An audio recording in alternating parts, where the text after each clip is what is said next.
Naomba tupigie makofi mengi mwanamke huyu. Wewe. Asante.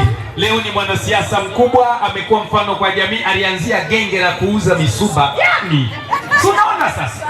Pigieni makofi huyu mwanajasiri. Asante sana. Katika uongozi na siasa, tunaye pia mwanamke jasiri, alianza kama diwani viti maalum, lakini hakuishia hapo. Mwaka huu akagombea jimbo. Zaidi na zaidi ametuwakilisha wanawake katika ngazi ya makamu mwenyekiti wa halmashauri. Naye si mwingine ni Mheshimiwa Salome Sendeu. Karibu sana. Salome Sendeu yuko wapi mama? Anawakilishwa bila shaka. Safi kabisa na leo. Kani superwoman. Haya, asante studio. Alianza biashara ya keki mwaka 2021 akiwa na mtaji wa shilingi 50,000. Wakati huo alikuwa anaoka keki nyumbani kwa kutumia mkaa na kukoroga mchanganyiko wa keki kwa mikono, pamoja na kutoa ujuzi wake kwa wanawake wengine kupitia mafunzo na madarasa ili nao waweze kujitegemea. Naye si mwingine ni Ziada Machumu Manyaka. Yaita Dada's Cake. Wow. Moja kati ya watu ambao hawakati tamaa, ni mpambanaji. Yaani huyu huwa namuona ndoto yake ni kama mimi kabisa, huwa sikati tamaa. Nakumbuka mkuu wa wilaya aliwahi kuniambia, Kidevu wewe utakuwa mtu. Tunaye mwanamke katika uongozi na utumishi jamii. Katika maadhimisho haya ya mwaka 2026 tunapata heshima kubwa ya kumtambua kiongozi mwanamke aliyefanya vizuri na anaendelea katika utumishi wake. Tunamkabidhi hati ya pongezi kama ishara ya kutambua mchango wake mkubwa katika utumishi na maendeleo ya jamii. Naye si mwingine, namleta kwenu mkuu wa idara ya division ya maendeleo ya jamii, Bilozi John Muhina. Makofi mengi. Tupigie makofi jamani, wakina mama mko wapi? Wakina mama mko wapi? Tupigie makofi mengi mama. Tunaye mwanamke jasiri asiyekata tamaa katika jamii.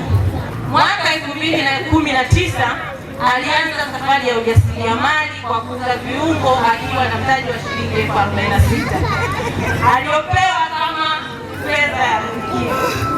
Alifanya kwa bidii, uvumilivu, amani na kufikia ndoto zake.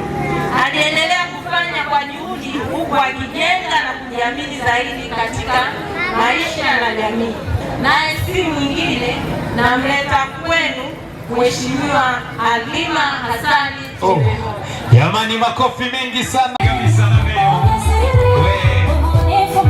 Asante. Asante sana, naomba tumpigie makofi mengi mwanamke huyu.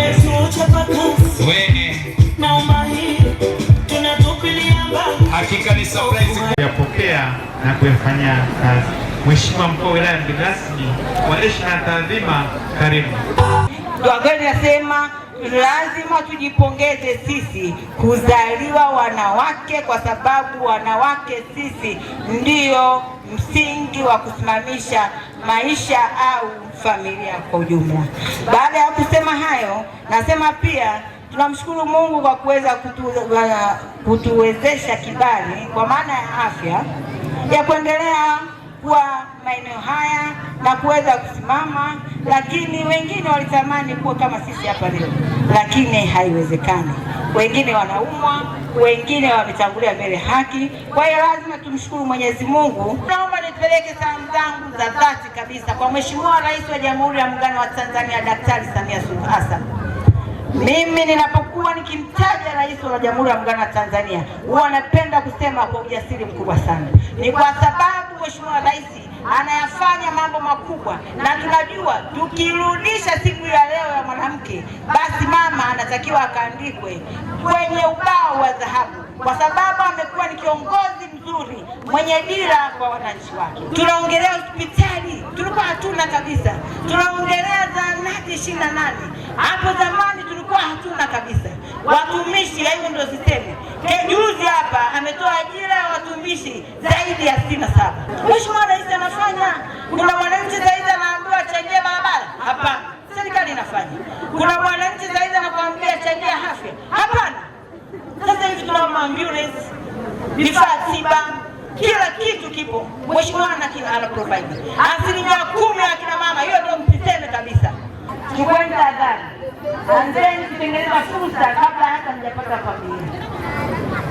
Tengenezeni akili zenu mapema sana kabla hata mjapata familia. Lakini shida kubwa, watoto 2000 wao wanafikiri kwamba wanapendwa sana au wao wanatumika kama chombo cha starehe. Sio kweli. Kuna jukumu kubwa mbele yako ambalo unatakiwa kulifanya. Mmenisikia watoto wangu? Kama vijana, kama watoto, kuna jukumu kubwa kama mama, uwe mwandalizi mzuri wa familia kesho. Ndio? Lakini kama kuna dada hapa tunaelewa, basi uchukue nafasi hii. Usiingie kwenye mtoto wa kudumbukia kwenye daraja ambalo ni ngumu.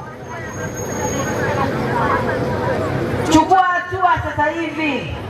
Changamkia fursa zilizopo tofauti za serikali. Chukua mikopo, anzisha biashara.